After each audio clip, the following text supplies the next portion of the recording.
First of all Chiranjeevi గారు, we all love you. And అరే చిరంజీవి గారికి పద్మవిభూషణ్ వచ్చింది, అందరూ వేసుకోండి. ఫస్ట్ ఆఫ్ ఆల్ మీకు తెలుసా అసలు ఇండిపెండెన్స్ వచ్చినప్పటి నుంచి ఇండియాలో ఒక 300 మందికి వచ్చింది పద్మవిభూషణ్. అంత రేర్ అవార్డ్ అది. అది చిరంజీవి గారికి మన తెలుగు స్టేట్స్ నుంచి వచ్చింది. మనం అందరం చాలా గర్వంగా ఫీల్ అవుతున్నాము. సో చిరంజీవి గారికి చప్పట్లు అందరికి. First of all let's celebrate. Thank you Vijay. ఇప్పుడు చిరంజీవి గారు, నేను క్వశ్చన్లకు వచ్చేస్తా. నాకు చాలా డౌట్లు ఉన్నాయి. ఫస్ట్ ఆఫ్ ఆల్ అంటే నేను మీ ఏవి చూస్తున్నప్పుడు మా అందరికీ మీ జర్నీ తెలుసు. ఆ జర్నీ చూసినప్పుడల్లా మళ్ళీ లోపల ఎమోషన్ కలుగుతుంటుంది. ఇప్పుడు నేను ఈరోజు ఇక్కడ ఉంటానని నేను ఎప్పుడు అనుకోలేదు. ఫర్ ఎగ్జాంపుల్ మా నాన్న మిమ్మల్ని ఫస్ట్ టైం షేర్ చేసినప్పుడు మా నాన్న కన్నీళ్ళు వచ్చేసినాయి. ఎందుకంటే మిమ్మల్ని స్క్రీన్ మీద చూసి ప్రేమించి అదొక ఎమోషన్. ఎస్పెషలీ ఆ టైమ్స్లో అదొక విపరీతమైన ఎమోషన్. అలాంటిది మా కొడుకు వల్ల నేను చిరంజీవి గారితో స్టేజ్ మీద ఉన్నా, నన్ను కౌగిలించుకుంటున్నారు అన్నది ఇంటికి వచ్చిన తర్వాత కూర్చొని మాట్లాడుకునే ఎన్నో రోజుల మొన్నటి వరకు కూడా మాట్లాడుకునే ఇన్సిడెంట్ అది. అంత స్ట్రాంగ్ ఎమోషన్. సో నాకు తెలియదు, మా నాన్నకు తెలియదు మేము ఈరోజు ఇక్కడ ఉంటామని. మీరు ఎప్పుడన్నా ఊహించారా ఈరోజు మీరు మెగాస్టార్ చిరంజీవి అవుతారని? మీకు ఈ పద్మభూషణ్, పద్మవిభూషణ్, ఇంత గుర్తింపు, ఇంత ప్రేమ అవుతారని మీరు ఎప్పుడన్నా, మీరు యంగ్ ఉన్నప్పుడు ఎలా ఆలోచించేవారు? ఎప్పుడన్నా ఊహించారా? ఇది నా ఫస్ట్ డౌట్. ఆ ఊహ ఒకే రోజు మొదలవలేదు. నా ఇంట్రెస్ట్ నేను అలా పెంచి పోషించుకుంటూ వెళ్ళే తరుణంలో నాకు కొన్ని విజువల్స్ అనేది నాకు కనపడుతూ ఉండేవి, ఊహించుకుంటుండేవాడిని. దానికి కారణం బహుశా నాకు చిన్నప్పుడు ఏర్పడిన చిన్న తారసపడినటువంటి చిన్న ఇన్సిడెంట్స్. నేను 10th క్లాస్లోను డిగ్రీల్లోనూ డ్రామాలు వేసినప్పుడు, కాలేజీ బెస్ట్ యాక్టర్ వచ్చినప్పుడు, స్కూల్ బెస్ట్ యాక్టర్ వచ్చినప్పుడు నేను నడుచుకుంటూ వెళ్తుంటే అందరూ ఇతనే ఆ సినిమాలో ఆ కథలు అవి ఆ నాటికలో చేసింది అది అని అందరూ పొగుడుతుంటే మొత్తం చాలా గర్వంగా ఉండేది. అది రుచి మరిగే నేను ఆ రకంగా నా మైండ్ సెట్ లేదా ఒక బీజం లాంటిది నాకు ఆ క్షణానే పడింది అనుకుంటాను నేను నటుడు అవ్వాలని. ఒక నటుడైతే ఇంతమంది అటెన్షన్ ఉంటుందా? మన కాలేజీ ఫస్ట్ వచ్చినా సరే ఇంతమంది మన ఇంకా చూడరే, అలాంటిది నటుడు అయితే సెలబ్రిటీ అయితే ఇంత ఇదిగా ఉంటుందా అన్నది అక్కడి నుంచి దాన్ని నర్చర్ చేసుకుంటూ పెంచి పోషించుకుంటూ అలా అలా వచ్చిన అవకాశాలను సద్వినియోగం చేసుకుంటూ ఆల్వేస్ నా దృష్టి ఏంటంటే నేను ఏదో నడుచుకుంటూ వెళ్తుంటే కొన్ని 100 మంది 1000 మంది నన్ను చూస్తారు, చూడాలి అంటూ అలా అలా అలా day after day, year after year పెరుగుతూ వచ్చినమాట వాస్తవం. సినిమాల్లోనే రాణించాలి, సినిమాల్లోనే ఉండాలి అంటూ నా ఇష్టదైవమైన ఆ ఆంజనేయ స్వామిని నేను స్మరించుకుంటూ, ఆయనతో సంభాషించుకుంటూ, ఆయనతో బేరసారాలు ఆడుతూ, నువ్వు నన్ను ఆ పొజిషన్ తీసుకెళ్తే నేను నీ కోసం ఈ త్యాగాలు చేస్తాను, నీ కోసం ఇంత క్రమశిక్షణతో ఉంటాను, నన్ను ఆ పొజిషన్ తీసుకువెళ్ళు అంటూ నిరంతరం ఆయనతో ఇంటరాక్ట్ అవుతూనే వచ్చేవాడిని. దేవుడు అనేవాడు ఉన్నాడా లేడా అనే దాని గురించి కానీ, దేవుని నమ్మకం అనేది పక్కన పెడితే, దేవుడు అనేది నథింగ్ బట్ ఈ ప్రకృతి. దేవుడు is nothing but our inner consciousness, అంతరాత్మ. అంతరాత్మగా నువ్వు ఏదైతే ఫీడ్ చేస్తావో, ఏదైతే సో చేసుకుంటూ నర్చర్ చేస్తూ నీళ్లు పోసుకుంటూ పెంచి పోషించుకుంటావో, one day you have to attain that, you have to reach that goal. అదే ఈరోజు జరిగింది. ఇప్పుడు మీరు కాబట్టి నీకు షార్ట్ ఆన్సర్ ఎస్, ఊహించారు, ఈ పొజిషన్ రావాలని ఊహించారు, అందుకే వచ్చారు. మీరు ఓకే స్కూల్లో నటించారు, ఆ ప్రేమ మీకు నచ్చింది, ఈ పొజిషన్ సినిమా మీకు ప్రేమ, సినిమాలో ఈ పొజిషన్కి రావాలనుకున్నారు, ఊహించారు. కానీ ఫస్ట్ టైం ఆ డెసిషన్ మీరు తీసుకొని మీ అమ్మా నాన్న వాళ్ళతోనూ చెప్పింటారు కదా, ఇప్పుడు ఊరు నుంచి సిటీకి రావాలి, నా కెరియర్ ఇదనుకుంటున్నాను అన్నప్పుడు మీ ఫ్యామిలీ వాళ్ళు ఎలా రియాక్ట్ అయ్యారు దానికి? నా అదృష్టం కొద్దీ మా నాన్నగారికి కూడా చిన్న సినిమా పిచ్చి ఉంది, అందుకని ఆయన అందులో రాణించలేకపోయారు. కానీ కొడుకు వెళ్తానంటే ఆయనకి ఇష్టమే, కానీ ఏమో అక్కడ పరిస్థితులు ఎలా ఉంటాయో, ప్రతికూల పరిస్థితులు ఏముంటాయో, తను రాణించగలడా లేదా అన్నది నాకున్నంత నమ్మకం నాన్నగారికి లేక సంశయించారు. లేదు నాన్న, నేను ఖచ్చితంగా వెళ్తాను, అది ఇది నువ్వు జస్ట్ పంపించు అని అంటే, సరే నాన్న అయితే వెళ్ళు, ఇన్స్టిట్యూట్ చేరతానన్నావు కాబట్టి, టెక్నికల్గా నేను నేర్చుకుని వస్తున్నావు అంటున్నావు కాబట్టి I will appreciate and welcome it. But only thing is, ఒకవేళ రాణించలేకపోతే ICAW చేరు, నైట్ కాలేజెస్, అదేనా టైం వేస్ట్ లేకుండా ఉంటుందంటే ఆయన కోసం చేరేది తప్ప నేను అందులో డౌట్ ఉండి అటు కాకపోతే ఇటు అనే డౌట్ నాకు లేదు. అందుకని ఆయన కోసం చేరాను. 6 నెలల్లో ICWA ఆపేశాను. ఇదే కంటిన్యూ చేసి వచ్చాను ఫిల్మ్ ఇన్స్టిట్యూట్. ఫిల్మ్ ఇన్స్టిట్యూట్లో ఉండగానే మొదటి సినిమా, ఆ తర్వాత రెండో సినిమా, ఆ సినిమా ఫినిష్ అవ్వకుండా మూడో సినిమా, అట్లా వరుసగా వచ్చిన విజయాలు. I proudly I can say, నాకు భగవంతుడు ఆఫీసులకి ఫోటోలు తీసుకెళ్ళి, సార్ ఇది నా ఫోటో సార్, నేను యాక్ట్ చేస్తాను సార్ అని చెప్పే ఒక పరిస్థితి నాకు కల్పించలేదు. అది చాలా గర్వంగా ఫీల్ అవుతాను. ఆ భగవంతుడు, ఆ ఆల్మైటీ నాకు ఇచ్చేటువంటి ఒక ప్రైడ్గా ఫీల్ అవుతాను. నేను ఎవ్వరికి ఎక్కడికి ఏ ఆఫీస్కి వెళ్ళలేదు. నేను ఆ ఫస్ట్ సినిమా మీకు ఎట్లా వచ్చింది సార్? అది కూడా కాకతాళీయం. అంటే ఇది చాలామంది తెలిసేమో అనుకుంటున్నాను. నేను మళ్ళీ చెప్పనా వద్దా, ఆపేద్దామా? సరే చెప్తాను అయితే. ఓకే, నేను ఇన్స్టిట్యూట్ చేరుతున్నాను 78 మేకి నా ఫిల్మ్ ఇన్స్టిట్యూట్ కోర్స్ అయిపోతుంది. 1978కి 77 ఇనీషియల్గా అంటే జనవరి ఆ ప్రాంతంలో నా స్నేహితుడు సుధాకర్ అని, వాడు మంచి అవకాశం వచ్చింది. కానీ పునాది రాళ్ళు అనే సినిమాలో 5గురిలో ఒక వేషం చేయాల్సి వచ్చింది. ఆ వేషం చేస్తే నా సినిమాలో నువ్వు చేయలేవు, వద్దు అని భారతీ రాజా గారు అన్నారు. నాకు వెళ్ళి వాళ్ళ దగ్గర నో చెప్పాలంటే భయంగా ఉంది. నువ్వు కొంచెం వస్తే కనుక నేను నో చెప్తాను, కొంచెం ఉంటుందంటే వాడికి భరోసాగా పదరా వెళదాం అని చెప్పి వెళ్ళాను. అండ్ వెళితే చేయడంటే అదే ఎట్లాగా సడన్గా మేము ఫిబ్రవరిలో పెట్టుకున్నాం షూటింగ్, రాజమండ్రిలో అన్నీ సెట్ చేస్తాం, రాకపోతే ఎట్లాగా అది దానికి లేదంటే నాకు గొప్ప అవకాశం వచ్చింది. కిళకే పోగు రైలు, తూర్పుకు వెళ్ళే రైలు అని ఆ సినిమా తమిళ్లో.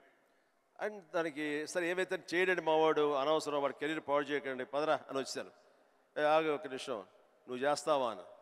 నేనా, నా ఫిల్మ్ ఇన్స్టిట్యూట్ మేక్ అవుతుంది, అప్పుడుగా నేను చేయకూడదు, ఇట్స్ కమిట్మెంట్ అని మ్యాండేట్ అన్నాను. ఆ తర్వాత 2వ రోజు వచ్చి నా ఇంటి ముందు కూర్చున్నారు వాళ్ళు. కాదు ఎవరు లేరు, నువ్వు చూస్తుంటే కొంచెం బాగున్నావు చెయ్యి అని చెప్పేసి. సరే మాకు కాలేజ్ ఇన్స్టిట్యూట్లో మాకు ఈ స్క్రీన్ టెస్ట్ల కోసంగా ఒక రోజు వెచ్చిస్తాం. సో మనం ఇది అవకాశం ఎందుకు తీసుకోకూడదనే ఉద్దేశంతో నేను సరే వస్తాను అన్నాను. అది ఫిబ్రవరి మంత్. ఫస్ట్ టైం రాజమండ్రిలో నా పేరు మార్చుకుని కెమెరా ముందు నిలబడింది ఆ సినిమా 74. ఆ సినిమా పూర్తి అవ్వలేదు, ఆ షూటింగ్ జరుగుతుండగానే అందులో నా యాక్టింగ్ చూసి కానీ, నా ఎంతూజాజం చూసి కానీ, అందులో ఉండే అసోసియేటు ప్రాణం ఖరీదు అనే సినిమా కూడా అసోసియేట్ అతను చెప్పాడు క్రాంతి కుమార్కి, సార్ ఇట్లా సినిమా చేస్తున్నాము, చూడండి మన క్యారెక్టర్ అంటే. ఆయన నన్ను పిలిచారు, బ్రహ్మాండంగా ఉంది, ఓకే రఫ్ అండ్ టఫ్గా ఉన్నాడు, మనకు కావాల్సిన క్యారెక్టర్కి, పాలేరు క్యారెక్టర్కి బాగానే ఉంటాడు అని చెప్పి ఆ సినిమా షూటింగ్ జరుగుతుండగా బాపు గారు ఈ రాజమండ్రికి స్కౌటింగ్ వచ్చారు మనూరి పాండవుల సినిమాకి. ఆ సినిమా షూటింగ్లో నన్ను చూసి మనం అనుకునే క్యారెక్టర్కి, ఆ రఫ్ క్యారెక్టర్కి ఈ అబ్బాయి బాగుంటాడే అని వాళ్ళు బుక్ చేస్తారు. ఆ సినిమా చూస్తే బాలచంద్ర గారు మహానుభావుడు, గొప్ప డైరెక్టర్. ఇట్లాగా సినిమా తర్వాత వచ్చింది. ఇదంతా కూడా దైవ సంకల్పం. I bound to be here with this position. దీన్ని ఎలా నేను నిర్వచించను? ఆల్మైటీ ప్రకృతి అనివ్వండి, భగవంతుడు అనివ్వండి, నా ఆంజనేయ స్వామి అనివ్వండి, ఆ తర్వాత దాన్ని ఆదరించి పెంచి పోషించిన వాళ్ళు మీరంతా. అంటే నేను ఎప్పుడు ఒక 2 విషయాల్లో బ్యాటిల్ జరుగుతుంటుంది చిరు సార్ హెడ్లో. ఒకటి ఏంటంటే డెస్టినీ. కొందరు ఏమంటారంటే రాసి పెట్టింది జరుగుతుంది, నీకు రాసి పెట్టుందిరా అనే ఆలోచన ఒకటి. ఇంకో నాకున్న ఆలోచన ఏంటంటే కంప్లీట్లీ నా డెస్టినీ నా చేతుల్లో ఉంది, నాకు కావాల్సింది నేను గొడ్డు చాకిరి చేసి అది సంపాదించాలి. ఎవ్వరు మనకు చేసేటోళ్ళు లేరు, ఎవ్వరు చూసేటోళ్ళు లేరు, ఎట్లయినా మనం చేసి మనకు కావాల్సింది మనం సంపాదించుకోవాలన్నది. సో ఈ డెస్టినీ అనేది ఉందా, లేకపోతే కంప్లీట్లీ మన ఓన్ శ్రమనా? ఇది నాకు ఇప్పటిదాకా ఫుల్ క్లారిటీ అయితే లేదు. దీని మీద మీ థాట్ ఏంటి? డెస్టినీ అనేది ఎక్కడో ఏమి లేదండి. ఆ డెస్టినీ క్రియేట్ చేసేది కూడా మనమే. మనం క్రియేట్ చేసుకోవాలి. నా పాత్ ఎలా ఉండాలి, దట్ ఈస్ మై డెస్టినేషన్, నా డెస్టినీ ఇది. దాన్ని అచీవ్ అవ్వాలంటే నేనే చేయాలి, అది రీచ్ అవ్వాలంటే నేనే కష్టపడాలి, అక్కడ రీచ్ అవ్వాలంటే నేనే పరిగెత్తాలి, నేనే నడవాలి, నేనే కష్టపడాలి అని మనం అనుకుంటుండగా మన పాత్ మనమే లేట్ చేసుకుంటూ ముందుకు వెళ్ళాలి తప్ప ఎవరు రెడీమేడ్గా ఉండి జన్మజన్మల ముందు ఇలా రాసిపెట్టి ఉంటుందనే ట్రాష్ నేను నమ్మను. మనం సాధించుకోవాలి. మన భవిష్యత్తుకి మనమే ఇంజనీర్స్, మన భవిష్యత్తుకి మనమే నిర్మాతలం. ఎస్, మనమే ఆ డెస్టినేషన్ అన్నది, ఆ డెస్టినీ అనేది మనమే ఏర్పాటు చేసుకోవాలి. మనం ఏర్పాటు చేసుకుంటేనే అక్కడ ఉంది అది. ఇంకోటి, ఇప్పుడు ఈరోజు నేను ఇక్కడ ఉన్నాను, 10 yearsలో నేను ఎక్కడ ఉంటానో నాకు తెలియదు. అలాగే మీకు తెలుసు, మీకు విజువల్స్, నాకు కూడా నేను 20-25 ఉన్నప్పుడు నాకు కొన్ని విజువల్స్ కనిపించేటివి. ఇట్లా నేను నిలబడ్డ జనాలు, అరుపులు, ప్రేమ, సినిమా ఇట్లా నాకు కనిపిస్తుంటుంది. మీకు కూడా మీరు చెప్తున్నప్పుడు అది నేను కనెక్ట్ అయ్యా. అది ఆ విజువల్స్ కనిపించిన ఈరోజు నేను ఇక్కడ ఉంటా అని నాకు తెలియదు. 10 years తర్వాత ఎగ్జాక్ట్లీ లైఫ్ ఎలా ఉంటుందో మనకు తెలియదు. మీరు ఇంత జర్నీ చూసారు కాబట్టి మీకు ఆ విజువల్స్ కనిపించాయి, ఈరోజు ఇక్కడ ఉన్నారు. కానీ మధ్యలో స్ట్రెస్ తీసుకున్న రోజులు ఉండింటాయి, డౌట్ పడ్డ రోజులు ఉండింటాయి. ఇట్లాంటివి మీకు ఏం జరిగింది, దాన్ని ఎలా డీల్ చేశారు, మాకేమన్నా అడ్వైస్? ఎందుకంటే వీళ్ళందరికీ కూడా 5 yearsలో ఎక్కడుంటారు, 10 yearsలో ఎంత పెద్దగా అవుతారు, ఏం ప్రాబ్లమ్స్ వస్తాయో మనకు ఎవరికి తెలియదు. మన శ్రమ మనం చేయాలి 100%. బట్ ఇమోషనలీ, మెంటలీ, సైకలాజికలీ ఎలా ఉండాలో I think there is no better than this man and his journey. ఎవరి లైఫ్ కేక్ వాక్ కాదండి. అండ్ దేనికి కూడా షార్ట్ కట్స్ లేవండి. చాలా హర్డిల్స్ ఉంటాయి, తర్వాత ఎగుడు దిగుళ్ళు ఉంటాయి, ఎత్తు పల్లాలు ఉంటాయి, జయాపజయాలు ఉంటాయి, ఎగ్జైట్మెంట్లు ఉంటాయి, డిప్రెషన్లు ఉంటాయి. ఇవన్నీ కూడా తట్టుకుని వచ్చిన వాడిని, అవన్నీ నాకు జరిగినాయి. ఒకే ఒక ఎగ్జాంపుల్గా చెప్పాలంటే, నా మైండ్ సెట్ ఎలా ఉండిందంటే, ఒక ఉదాహరణకు చెప్పేస్తాను. న్యాయం కావాలనే సినిమా, శారద గారు ఆఫ్టర్ లాంగ్ గ్యాప్ రీఎంట్రీ, ఆవిడ ఒక డిఫెన్స్ లాయర్, నా తరపున కొంగర జగ్గయ్య గారు ఒక డిఫెన్స్ లాయర్, రాధిక ఒక దాంట్లో ఉంది, క్రాంతి కుమార్ గారు పైన క్రేన్లో ఉండి ఆయన కొంచెం ఆపరేట్ చేస్తారు, though is a producer. And 300-400 మంది, ఇప్పుడు ఇక్కడ ఎంతమంది ఉన్నారు ఈ హాల్లో అంతమంది జూనియర్ ఆర్టిస్ట్ తోటి ఉంది. అది లాస్ట్ వర్డిక్ట్ ఆ న్యాయం కావాలి సినిమాకి. సో అందరూ రెడీ ఉన్నారు, నేను బయట ఉన్నాను. అసిస్టెంట్ డైరెక్టర్ వచ్చి పిలిచిన తర్వాత గబగ వచ్చేస్తే నా బోన్లో నేను నుంచున్నాను. అందరూ ముందు ఆయన, ఏంటంటే మేము కూడా పిలవాలా, వచ్చి పడి ఉండారా మీరు, ఏంటంట అప్పుడే సూపర్ స్టార్ అనుకుంటున్నారు మీరేమన్నా, ఉండండి, ఇది పెద్ద పెద్ద యాక్టర్లు లేరా, జగ్గయ్య గారు, శారద గారు అనేసరికి ఒక్కసారి గుండె పిండేసెట్ అయింది విజయ్. ఇందులో నా తప్పే ఉంది, బయటే ఉన్నాను, ఫ్లోర్ బయట, వాళ్ళు పిలిచారు, వచ్చాను, కూర్చున్నాను, ఎదురు తప్పేంటి, ఎందుకు అలా అరుస్తున్నాడు, పైగా క్రెయిన్ పైన ఉండేసరికి ఆయన అరుపులు అందరికీ వినపడుతున్నాయి. అలాగే కామ్ అయిపోయాను. ఆ రోజు మధ్యాహ్నం భోజనం చేయబుద్ధి కాలేదు. సాయంత్రం ఇంటికి వెళ్ళిపోయిన తర్వాత నా ల్యాండ్ ఫోన్ వచ్చింది. నేనే క్రాంతి కుమార్ని మాట్లాడుతున్నాను. చెప్పండి సార్. ఏం లేదు, శారద జ్ఞాపక శక్తి లేకో ఏమో తెలియదు, ఫిల్మ్ తినేస్తుంది. అప్పట్లో కోట 400 లేదా 500 అడుగులు మాత్రమే ఇచ్చేవాళ్ళు రోజుకి. ఆయన స్ట్రెస్లో ఆయన ఉన్నాడు, ఆయన కోపాన్ని దాన్ని నా మీద చూపించుకున్నాడు. బట్ అది కాదు నన్ను ఎంత నిర్వీర్యం చేస్తుంది, ఎంత డిప్రెస్ చేస్తుంది, ఇంతమంది ముందు నేను ఎంత అవమానానికి గురవుతాను అనుకున్నాను. కానీ ఆయన అన్న మాటలు, అవమానం అన్నీ పక్కన పెట్టి ఒక్క మాట మాత్రం నా మైండ్లో ఉండిపోయింది. అప్పుడు మీరు సూపర్ స్టార్ అనుకుంటున్నారా అని. ఎస్, అవి చూపిస్తా. ఆ ఒక్క ముక్క మాత్రం నా మైండ్లో, నా మదిలో ఉండిపోయింది. కసి పెరిగింది. ఈ అవమానాన్ని, దాన్ని ఆయన మీద రెవెంజ్ తీర్చుకునే కంటే కూడాను దాన్ని నేను ఎదుగుదలకు నా స్టెప్స్గా నేను వాడుకున్నాను. ఇది వాస్తవం విజయ్. ఇలాంటివి చాలా జరిగినాయి. నా అవమానాలు కూడా నాకు అనుకూలంగా మార్చుకున్నాను. అందుకని నా ఎవరి మీద ద్వేషం లేదు. ఎవరు ఏమన్నా సరే, ఏ అవాకులు చవాకులు పేలినా సరే ఇలా కూర్చొని నవ్వుకుంటూ ఉంటాను. సార్, ఎందుకంటే ఎంత హార్డ్వేర్ వచ్చాడు నాకు మాత్రమే తెలుసు. అంత హార్డ్వేర్ వచ్చాడు నాకు ఇవన్నీ తట్టుకో నా దాకా రాదు. That's it.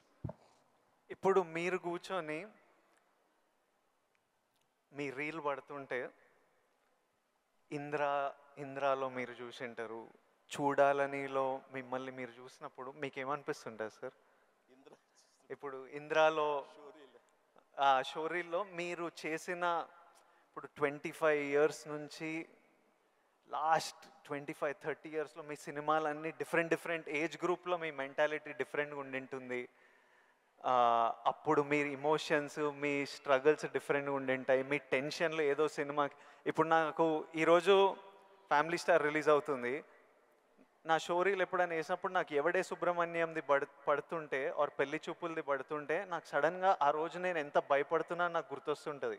అంత భయపడాల్సిన అవసరం లేకుండానే అని ఇప్పుడు అనిపిస్తుంది. కానీ ఆ రోజు ఎవరైనా వచ్చి చూస్తారా సినిమా, మన ఫ్యూచర్ ఏంటి, ఆ ఫస్ట్ సినిమాలు ఉంటాయి కదా. కొన్ని సినిమాలు చూసినప్పుడు అర్జున్ రెడ్డి అప్పుడు చూసినప్పుడు అప్పుడు ఎంత ర్యాష్గా ఉండేవాడిని, యంగ్ ఉండేవాడిని, మన జుట్టు వేరేలా ఉంటుంది, మన బాడీ వేరేలా ఉంటుంది, మన ఫీచర్స్ వేరేలా ఉంటాయి. మమ్మల్ని మనం చూసుకున్నప్పుడే ఒకలాగా విచిత్రంగా అనిపిస్తుంటుంది, ఇమోషన్స్ వస్తుంటాయి.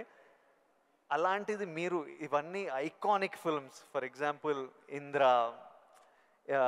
ఇంద్ర అయితే మేమంతా అసలు mad about Indra. Most of your films మీకేమనిపిస్తుంటుంది మీరు చూసినప్పుడు? నాకు పెద్ద తేడా ఏం లేదు. ఇప్పుడు మ్యూజిక్ వేసి వేడం బిట్ ఏమంటే వేస్తాను. ఇప్పుడు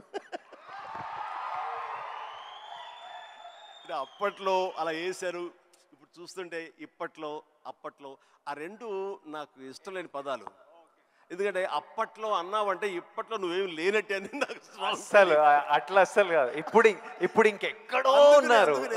అప్పట్లో కదా అని అనుకోను నేను ఇప్పుడేంటి, ఇప్పుడేం డెలివరీ చేయగలను, ఇప్పుడేం ఇవ్వగలను అనేది నా ఆలోచన.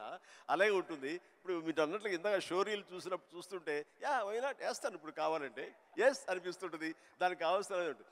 అంటే ఫిజికల్గా అప్పుడంత యాక్టివ్గా ఉంటామా లేదా అనే దాని మీద మనది మభ్య పెట్టుకోకూడదు. కానీ బట్ మిగతా ఎనర్జీ కానీ జోష్ కానీ అదే హుషారు, అదే రక్తం, అదే తీరు అంటే మాత్రం ఏం తేడా లేదు. అది ఎప్పుడు కానీ ఒకటి మీరు అన్నట్లుగా నేను అర్జున్ రెడ్డిలో చూస్తుంటే ఆ రోజు నా కాన్ఫిడెన్స్, నేను నా హెయిర్ స్టైల్, నా పొగరు ఇవన్నీ చూస్తుంటే అవన్నీ మీ పెట్టుబడులు. అది మీ క్యారెక్టరైజేషన్. నా ఉద్దేశం, నా సలహా ఏంటంటే ఎప్పుడు వాటిని వదులుకోకండి.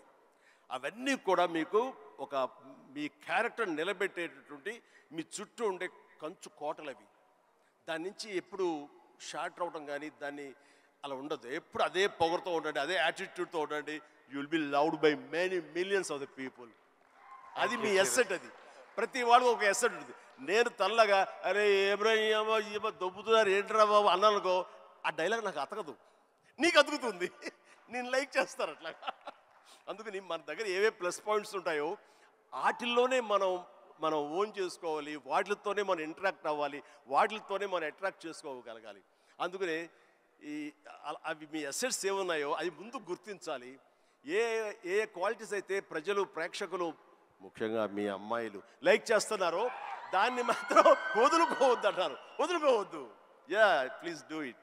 Thank you sir. ఇంకొకటి మన ఇన్ఫ్లుయెన్సర్స్ తరపున ఇప్పుడు మనం రిలీజ్కి ఎట్లా స్ట్రెస్, మొన్న చాలామందితో మాట్లాడుతుండే, మనం రిలీజ్కి ఎట్లా ఫీల్ అవుతామో, సినిమా మంచిగా ఆడాలి, మంచిగా ఆడకపోతే మనకు ఎనర్జీ పోతుంది కొన్ని రోజులు. వాళ్ళకు మనకి ఇయర్లీ 1-2 ఉంటే వాళ్ళు రోజు ఒక రీల్ పెడుతుంటారు, రోజు ఒక వీడియో పెడుతుంటారు, ఆర్ వీక్లీ పెడుతుంటారు. పెట్టిన ప్రతిసారి వాళ్ళకి ఆ రీల్ ఎంత రీచ్ అయింది, ఎంతమంది చూశారు, ఎన్ని లైక్లు వచ్చాయి, వీటి మీద చాలా స్ట్రెస్ పడుతుంటారు. మళ్ళీ మనకు క్రిటిసిజం వచ్చినట్టు వాళ్ళకి క్రిటిసిజం వస్తుంటుంది. సో నన్ను అడుగుతున్నారు, మీరు ఎలా డీల్ చేస్తారు ఈ క్రిటిసిజంతో? మనకు సినిమా నడవనప్పుడు ఇష్టం వచ్చినట్టు అందరు మాట్లాడుతుంటారు, అది పార్ట్ ఆఫ్ లైఫ్. వాళ్ళకి ఇంకా మీరు వచ్చినప్పుడు ఇది ఇంకోటి, మీరు వచ్చినప్పుడు ఇట్లా సోషల్ మీడియా ఇలాంటివి లేవు. అప్పుడు క్రిటిసిజం, ఈరోజు క్రిటిసిజం, ట్రోలింగ్ ఇవన్నీ ఇట్లా అంటుంటాం. ఆ రోజు మీకేముండేవి ఆ టైంలో, అండ్ దాన్ని మీరు ఎలా డీల్ చేసేవారు? విజయ్, దీనికి కూడా నాకు జరిగిన ఒక సంఘటన చెప్తాను. గ్రోయింగ్ స్టేజ్లో, సరిగ్గా మీరు అందరూ వినాలి, గ్రోయింగ్ స్టేజ్లో మనం చాలా వల్నరబుల్గా ఉంటాం, బిక్కుమంటూ ఉంటాం, రాణిస్తామా రాణించమా అనే సమయంలో. ఇలాంటి సమయంలో మనం ఎప్పుడు కూడాను పాజిటివ్ అట్మాస్ఫియర్ ఉన్న చోట మాత్రమే ఉండాలి. అది ఏర్పరచుకోవటం మన చేతుల్లో ఉంది. నేను ఇంకా సినిమాలు స్టార్ట్ అవ్వలేదు.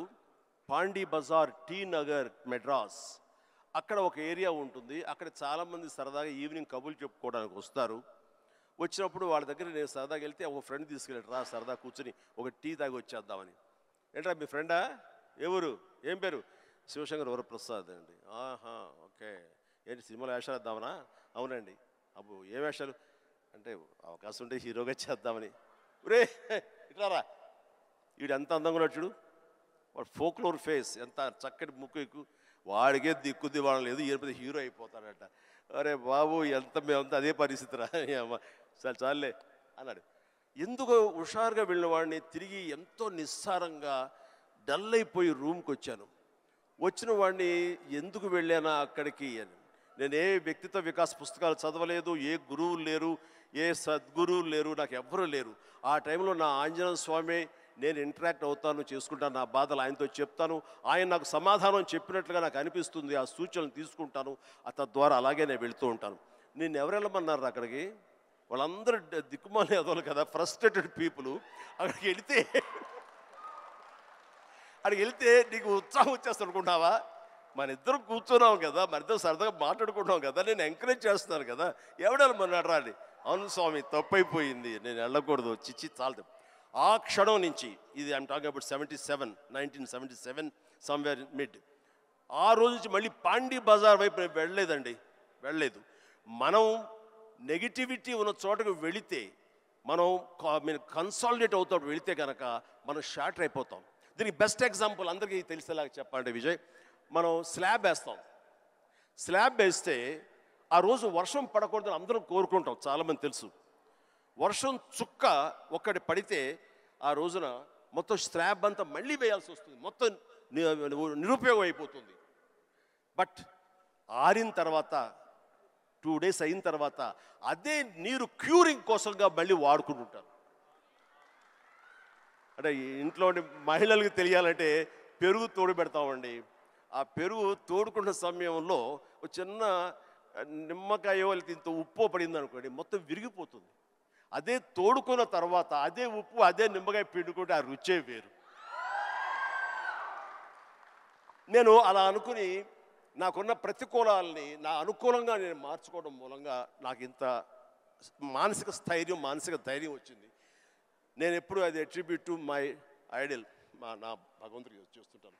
ఈరోజు చాలామంది అనొచ్చు, లేకపోతే నేను నమ్ముతాను దాన్ని, దేవుడు అనేవాడు లేడు, దేవుడు అనేవాడు nothing but inner consciousness.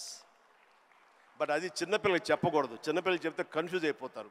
So భగవంతుడు ఉన్నాడనే నమ్మండి, భగవంతుడి ఇంటరాక్ట్ అవ్వండి. ఇవన్నీ కూడా లేటెస్ట్ స్టేజ్లో ఇవి నాతో నేను సంభాషించుకోవడం తర్వాత తెలుస్తుంది. బట్ ఎస్, దట్ హౌ నన్ను నేను మలుచుకుంటూ ఈ స్టేజ్కి వచ్చాను. ఇప్పుడు ఒక చిన్న కాంప్లికేషన్ సార్, మా జనరేషన్ ఇప్పుడు కొత్తగా మీకు కూడా మనందరికీ ఒక చిన్న కాంప్లికేషన్ ఏంటంటే, అప్పుడు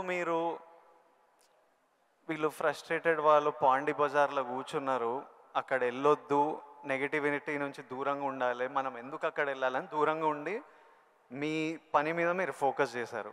ఇప్పుడు ఇంటర్నెట్ వచ్చేసరికి మనం ఎక్కడ పోవక్కర్లే, మనం పాండీ బజార్ వెళ్ళకపోయినా వాళ్ళు ప్రతి దగ్గర చుట్టుపక్కల అందరికీ ఉంటారు, వాళ్ళ వీడియో వాళ్ళు చేసుకుంటే కింద ఎవడో వచ్చి వేస్తూనే ఉంటారు. ఇప్పుడు దీన్ని ఈ జనరేషన్ ఎట్లా డీల్ చేయాలి? ఇప్పుడు కొత్త రకాల ప్రాబ్లం వస్తున్నాయి ప్రతి ఇయర్. సో దీన్ని మాలాంటి వాళ్ళు, ఈ జనరేషన్ వాళ్ళు ఎలా డీల్ చేయాలో, ఎనీ ఇన్పుట్స్? ఆ రోజుల్లో మాకు ఇలాంటి సోషల్ మీడియా ఇది లేక, ఏదైనా సరే అంతర్మదనంలోంచి పుట్టుకొచ్చేటువంటి ఆ రిజల్ట్, ఆ నవనీతం అంటామో ఏమంటామో క్రీమ్ అంటామో, అదే మమ్మల్ని ముందు నడిపిస్తుంది. కానీ ఈ రోజున ఎవరికి ఏ డౌట్ వచ్చినా వచ్చినా అబండెంట్ ఇన్ఫర్మేషన్ ఈరోజు మన చేతిలో దొరుకుతుంది. బట్ ఓన్లీ థింగ్ ఈజ్ నువ్వు దాన్ని పాజిటివ్ సైడ్ విష్ చేస్తున్నావా, నెగిటివిటీ సైడ్ విష్ చేస్తున్నావా. నెగిటివ్ సైడ్ అనేది చాలా ఈజీగా అట్రాక్ట్ అయిపోతాం మనం. అది ఎగ్జైట్మెంట్ ఇచ్చేస్తుంటుంది అండ్ ఎక్కడ లేనటువంటి హుషారుని ఇచ్చేస్తుంటుంది. అది అలా కాదు, ఇది హుషారు ఇవ్వకపోవచ్చు, బట్ ఇది జీవితాన్ని ఇస్తుంది. రెండిట్లో ఏది కావాలి నువ్వు కోరుకోవాలి. కోరుకుంటే రెండింటికి సంబంధించిన ఇన్ఫర్మేషన్ ఫుల్లెస్ట్గా నీ చేతిలో ఉంటుంది. ఎప్పుడు ఏ డౌట్ వచ్చా సరే ఇంకో గురువుని ఎవరు అడగక్కర్లేదు, జస్ట్ నీ ఫింగర్ టిప్స్లో నీకు ఉంటుంది. దీనికి మార్గం ఏంటి, ఎలా ఉండాలి ఏంటి అని చెప్పే గురువులు ఎంతోమంది ఉన్నారు. అందుకని నేను కూడా ఏం చేస్తుంటే జపనీస్గా వాళ్ళ సేయింగ్స్ కానివ్వండి, ఇలాంటివి కొన్ని ఉంటాయి. అవన్నీ నేను మధ్య మధ్యలో వస్తుంటే వాటిని ప్రిజర్వ్ చేసుకుంటుంటాను. అన్ని కంపెల్ చేసుకుంటూ తీరుగా ఉన్నప్పుడు వాటిని చూస్తూ ఉంటాను. అవి 1-2 సార్లు నేను ఓన్ చూసుకుంటుంటే నా క్యారెక్టర్ అది హెల్ప్ అవుతాయి అనుకుంటాను. అలాగా ఈరోజు నిజంగా బోల్డ్ అంత ఇన్ఫర్మేషన్ ఉంది. అండ్ సీక్రెట్ అనే ఒక బుక్ నేను ఒక 20 ఏళ్ల క్రితం చదివాను. అది నా ఎంత ఇన్ఫ్లుయెన్స్ చేసింది, ఎంత ఉపయోగపడింది నాకంటే అంత ఇంత కాదు. అట్లాగే డే టు డే లైఫ్లో నేను ఎలా ఉండాలి అంటంలో డోంట్ స్వెట్ స్మాల్ స్టఫ్ అనే ఒక బుక్ ఒకటి ఉంది. నేను పెద్ద రీడర్ ఏం కాను, బట్ ఎవరైనా సజెస్ట్ చేస్తున్నాం అంటే ఈ బుక్ చదువుతుంటే ర్యాండమ్గా పేజీ తీస్తే ఒక ఇన్ఫర్మేషన్ ఉంటుంది. అందులో ఎలా నడుచుకోవాలనే దాని మీద ఉంటుంది. మన పని వాళ్ళ మీద మనకు చాలా కోపం వచ్చేస్తుంది, మన వర్కర్స్ మీద. మరి చెప్తే అర్థం చేసుకోరా ఫుల్ అని వాడు చెబితే వెంటనే అర్థమైతే వాడు మరొక మెగాస్టార్ అవుతాడు. వాడు ఆ పరిస్థితి ఎందుకు ఉంటాడు, తన స్థాయి తన ఐక్యూ అలాగే ఉంటుంది. కాబట్టి వాడికి నువ్వు అడ్జస్ట్ అవ్వాలి. So better try to live with the imperfection అన్నాడు. అది నీకు హాయిని చేకూరుస్తుంది. వాడికి ఇన్పర్ఫెక్షనే కాబట్టి ఓపిక ఇంకోసారి చెప్పుకో, అర్థమయ్యేలాగా ఇంకోసారి చెప్పుకో. అంతేగాని అది మన మనసులో అనుకున్నామో లేదో, మన నోటు దాటిందో లేదో బ్రహ్మాండంగా అర్థం చేసుకోవడానికి వాడేమి నీ లెవెల్ ఆఫ్ ఐక్యూ కాదు, కాబట్టి నీ దగ్గర పనిచేస్తున్నాడు.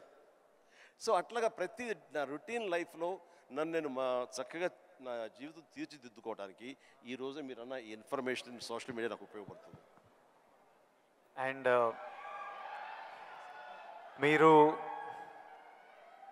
మీరు మెగాస్టార్ అవ్వకముందు మీరు కూడా ఒక మిడిల్ క్లాస్ ఫ్యామిలీ నుంచి వచ్చారు. వీళ్ళంతా మీరు ఈ సక్సెస్ చూసే ముందు all of you have come from struggling families, wanting to change your life, wanting big dreams. We wanted to know, I personally wanted to know, మీకు మీ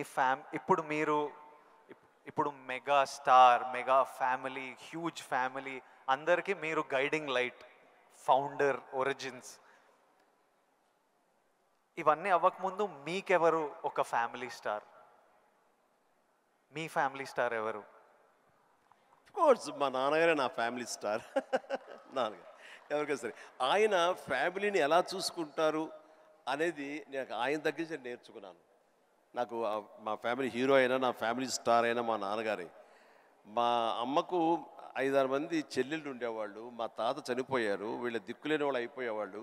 మా నాన్నగారికి అరాకొర జీతం అయినా సరే ఆ జీతంలో వాళ్ళ మరదలను కూడా చేరదీసి అందరికీ పెళ్ళిళ్ళు చేసి వాళ్ళందరినీ తన బిడ్డలా చూసుకున్నారు. నాకు అనిపించింది ఫ్యామిలీ వాల్యూస్ కాపాడుకోవడానికి ఒక వ్యక్తి అనేవాడు నిర్ణయించుకుంటే వాళ్ళకి ఎలాంటి ఢోకా లేదు. అందుకనే నేను కూడా ఫ్యామిలీస్కి ఎంత విలువిస్తాను అనేది నేను సురేఖ కలిపి ఫ్యామిలీ ఎంత ఎదిగినా ఎవరి ఫీల్డ్లో వాళ్ళ ఎంత హైట్స్కి వెళ్ళినా ఒక్కొక్క అకేషన్లో మనందరం కలిసిగా మనం ఉండాలి. ఆ 3-4 డేస్ మనం కలిసి ఉండటం మూలంగా మళ్ళీ ఉండే ఇన్హిబిషన్స్, భేషజాలు, చిన్న అరాకొర ఉండేటువంటి మిస్అండర్స్టాండింగ్స్ ఇవన్నీ కూడా సమసిపోయి మనం ఎంతో మళ్ళీ మన బాండింగ్ చాలా స్ట్రాంగ్గా ఉంటుంది. సో ఇదే విధంగా మనం వెళ్ళొచ్చు అంటాం. మొన్న ఈ మధ్య సంక్రాంతికి అలాగే కలిసాము. దానికి ఎన్ని నెలలు ఎఫర్ట్స్ ఉన్నాయో తర్వాత పక్కన పెట్టి అందరూ సెలబ్రిటీసే కాబట్టి. బట్ దాని రిజల్ట్ ఏంటి, అమెరికా మేము వెళ్ళినప్పుడు ఏమంటే ఆ ఫోటో చూస్తుంటే ఇంత బిజీ పీపుల్ ఇలా కలిసి సంక్రాంతి బాగా స్పెండ్ చేస్తున్నారే, మనం ఇలాగే ఉంటాము, మనం కూడా అనుకుని కలవచ్చు కదా, ఎందుకు కలవు అనేది ఆ ఫోటో మాకు ఎంత ఇన్ఫ్లుయెన్స్ చేస్తుంది. ఆ పిక్చరు ఇది మీరు ఎంత గ్రేట్ మెసేజ్ ఇచ్చారు మీరు అనేది అంటుంటే వావ్ థ్యాంక్ యూ అనుకున్నాను. మీరందరూ కలిసి సెలబ్రేట్ చేస్తుంటే మేమంతా చాలా ఎంజాయ్ చేస్తాం. మీరు దోశలు చేస్తుంటారు అందరి కోసం. మీరు ఎలాంటి సినిమాలు చూడడానికి ఇష్టపడతారు Chiru sir? What films do you enjoy watching?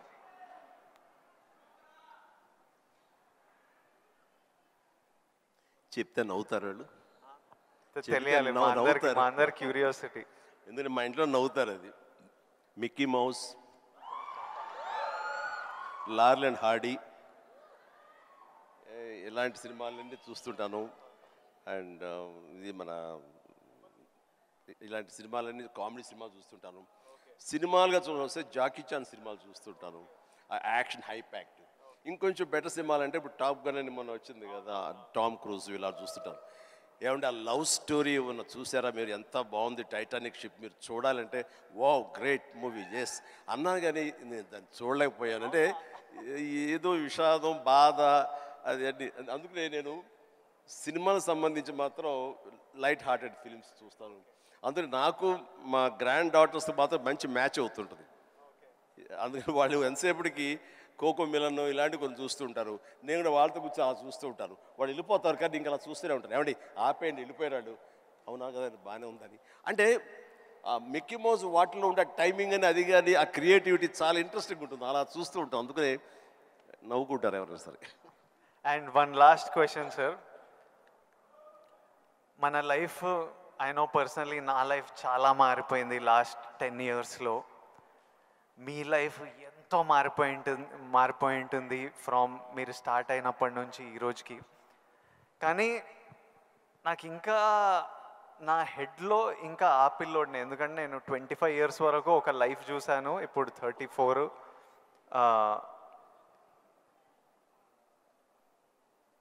I want to know,